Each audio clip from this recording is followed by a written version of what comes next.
Hello, this is Terry Vitone, host of the CPI podcast series Unrestrained. Today I'll be interviewing the legendary soul queen of New Orleans, Irma Thomas, about her music, her experience during and after Katrina, why it was so important for her to come back to this Crescent City and rebuild, and her appearance at CPI's Instructor Conference in New Orleans in this July 23rd. Hello and welcome, Irma. Good to be talking. Thank you. My guest, Irma Thomas, is one of the greats in the history of American rhythm and blues music, and she is the official soul queen of New Orleans. She was born Irma Lee in Ponchatoula, Louisiana in 1941 and grew up singing in the Baptist church choir. She auditioned for the specialty label when she was just 13. By the age of 19, she had been married twice and had 4 children. At age 20, she was sitting in with Tommy Ridgely's band at New Orleans Pimlico Club when Ridgely set her up with auditions for the Minute and Ron record labels. She scored her first hit on the Ron label in the spring of 1960 with her debut single, You Can Have My Husband, But Don't Mess With My Man. Irma's first release on the Minute label, 1961's Girl Needs Boy, marked the beginning of her collaboration with producer and songwriter Alan Toussaint, an association that produced her early 60s hits It's Raining and Ruler of My Heart. She also recorded an original version of the song Time Is On My Side, which was later covered by the Rolling Stones. Irma continued to record and perform across the decades, scoring hits for a variety of labels, including Imperial, Chess Records, Cotillion, and Rounder, among others. She won a Grammy for her 2006 Rounder release, After the Rain, and she followed up that set with 2008 Simply Grand, a collection that features Irma in an acoustic setting with piano players including Ellis Marsalis, Dr. John, and Randy Newman. And I believe John Cleary's on that as well. And so is Nora Jones. Excellent. So, Irma, let's begin. Sure. What are your first musical memories? Do you remember some of the first songs you sang and what music was playing around your house? Sure. John Lee Hooker, B.B. King, Lightning Hopkins. You seem to have a deep connection to the Sister blues. Rosetta Thought, Mahalia Jackson, all that early, late 40s, early 50s stuff. I grew up listening to a lot of that. Excellent. And do you remember as a child, it's a song that you sang first where you thought I can really put my gut into this one? When you grow up in the South and you're singing in the churches and wherever, you don't think about how good you're singing, because everybody around you sings. So how would you know how good yours is compared to somebody else? Well, I meant when you feel it in your gut. Well, yeah. Yeah. No, I was saying that's how I choose my song. Yeah, and that was my next question. If I can relate to it as well, you know. Right. Some songs you can relate to and some you can't. It's easier for a performer to find something that they can relate to because then they can sell the message in the song. So do you have an intuitive feel when a song is right for you? Yeah. If it doesn't feel right when I'm listening to it, if there's nothing there that makes any sense to me, that I don't usually record them. In fact, very rarely do I record. I only did that one time, and I haven't done it since. I don't even sing that song anymore. So. You know, I was taken by your treatment of the traditional blues, Make Me a Pallet on Your Floor on After the Rain. Beautiful. Well, of course, I had a lot to think about when I sung that song, remember? Yes, indeed. How often are you gigging these days? Pretty regular, considering. Yeah. Where has it taken you? We just got back from Washington, D.C., doing a club called Blues Alley. Excellent. And I have some dates coming up where I'll be doing a few nights in London. And, of course, I have a Lincoln, Nebraska date coming up. And so I'm staying relatively busy. Excellent. Next, I'd like to ask you about your experiences surrounding Hurricane Katrina and your incredible commitment to the city of New Orleans. Now, here at CPI, we talk about something called the integrated experience, which basically says that no matter which perspective you're coming from, if we're in each other's company, we're going to have a tremendous influence on each other, and we should recognize that and adjust our attention, effort, and respectfulness accordingly. And one of our certified instructors living in New Orleans is a guy named Jeff DeMars. He's organized our instructor conference in New Orleans, and he said this: one of the reasons why we invited Irma Thomas to sing for us is because she was the integrated experience when we were hit with Hurricane Katrina. Many of us were deciding if we should come back after that disaster and trauma that we had been through, but Irma set the pace with her own integrated experience. Her attitude and behavior were, I'm going back in New Orleans where my home is and I'm going to rebuild. And she lost her nightclub, her house, and it was all over the news about Irma Thomas. It was global. And that set the pace for every one of us here in New Orleans.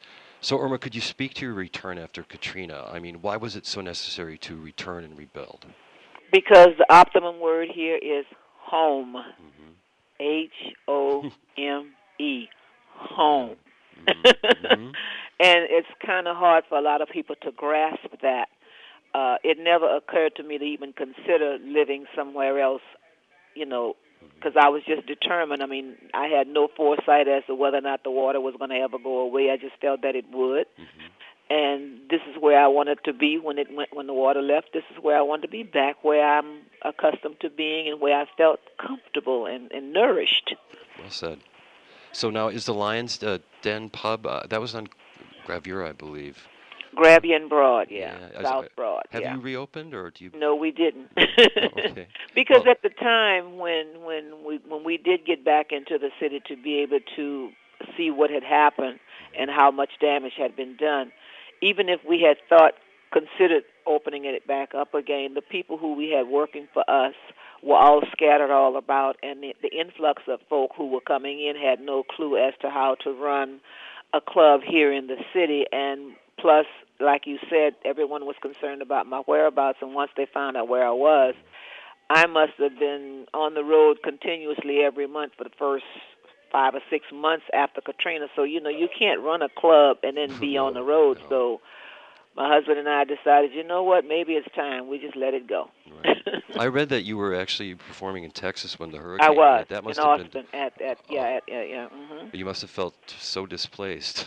Well, it's ironic. It's like it's a weird feeling. I didn't feel totally displaced, but it's kind of a hard feeling to describe. I knew my home was underwater because we actually saw it on television when they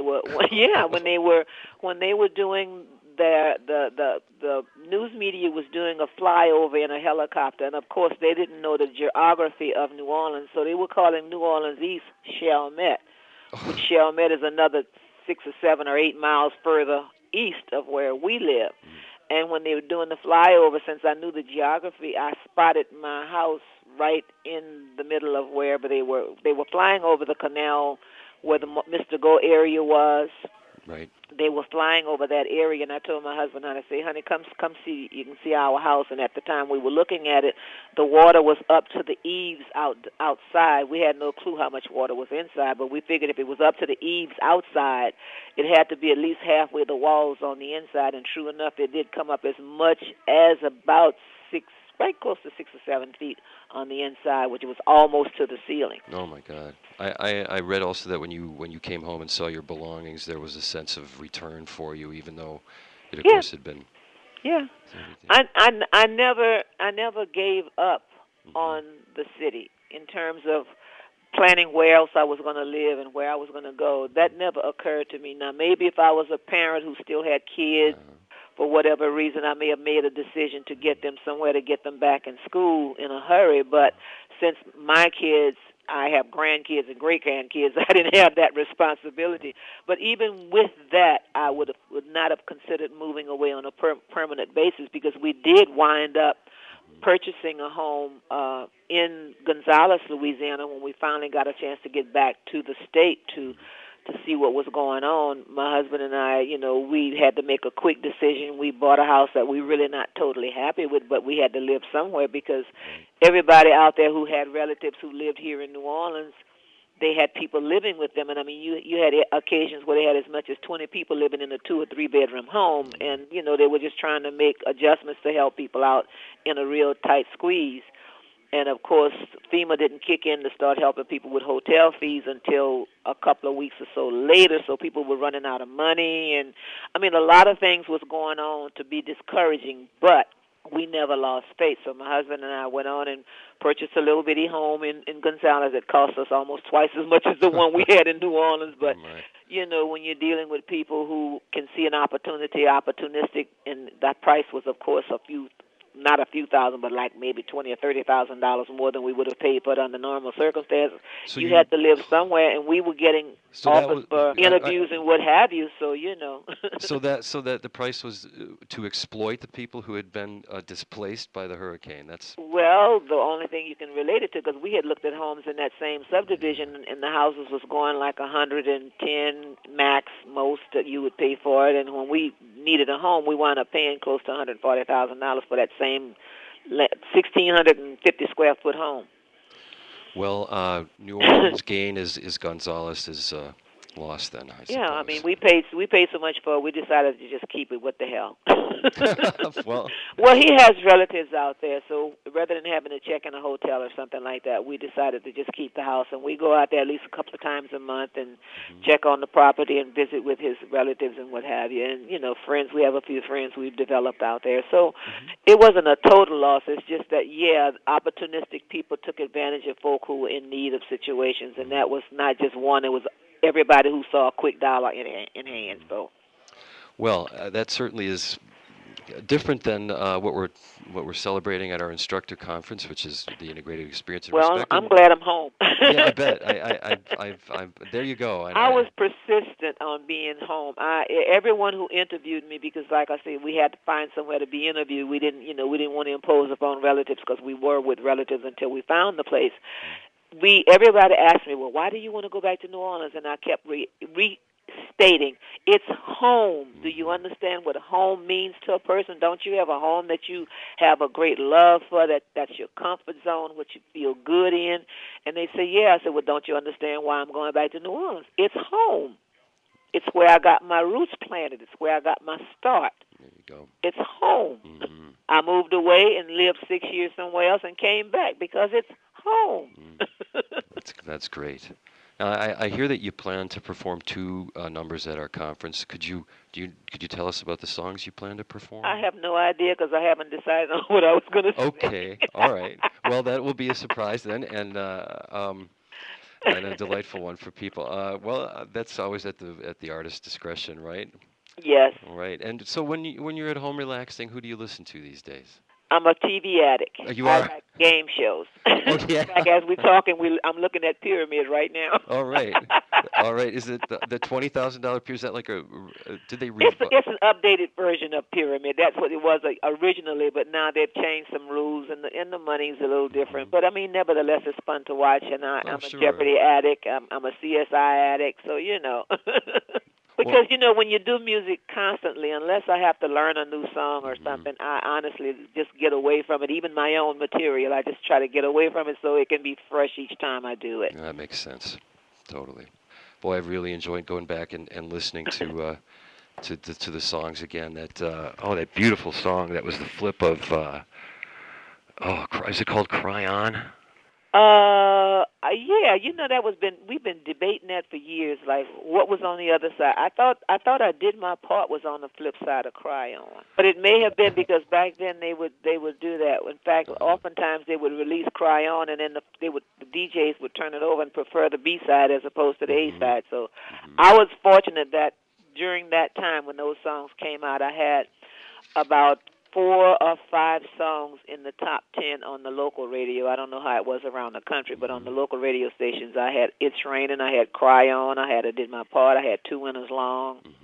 On the radio, Must have been an in the number one electrifying spot time. at the same time. Were those all Toussaint productions at that time? Yes, they were. Wow. Yes, they were. That's remarkable. Uh-huh. What a body of work you have. I play guitar with a gospel quartet here in Milwaukee called the Masonic Wonders, and we do Walk Around Heaven and the standards and things like that. Yeah, that's the Mahalia Jackson standard as far as I'm concerned. Well, we have a falsetto singer, Felix Willis, who sings it beautifully. So I'm very into the gospel and the deep. That's blues okay. too. I love gospel. I'm still in the church choir, by the way. Yeah. And what you put out a gospel record? I'm an alto. Yeah, I did one in '96. Yeah, it didn't get much airplay because the DJs were questioning my Christianity. Okay. Is that right? Which means all they had to do was turn it over and read the liner notes. My pastor wrote my liner notes, so that was it's. How about the everything is a game out here, and it's sad that people have those attitudes, but that is one of the hardest businesses to break into on a national level. If I said, well, Lord, I tried, and you gave me this voice, I'm using it to make people happy in every way I can. And I still do. Occasionally, I do gospel shows because I've been doing one every year, Jazz Fest, since the storm. I've been doing a tribute to Mahalia, and just recently they just say it's Irma Thomas sings gospel now. But I enjoy singing gospel music, and I try to get people to understand that gospel music is not entertainment.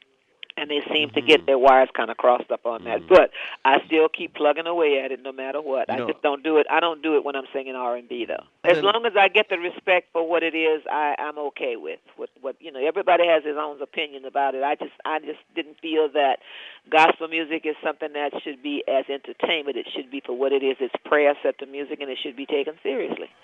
Well said. It's been a great pleasure to talk with you and to go back and hear the music again. I mean, just that unmistakable voice, and sometimes you have a little quaver that you bring in for emotional effect that is just, touch. It's truly moving. Well, it's what I know how to do, and I only do it when, as they say, when the spirit hits me. It's not something that's automatic, and because I can sing that same song another day, and you may not hear anything. Well, some days it might be a little brighter, right? Some days a little darker. It's based upon emotions. It's really based upon emotions a lot. All right. Thank you, Irma. That will conclude our interview today. And this is for CPI. This is Terry Vitone saying thank you for listening, and thank you, Irma. You're so welcome. All right. Take care. Take care. Bye-bye. Bye-bye.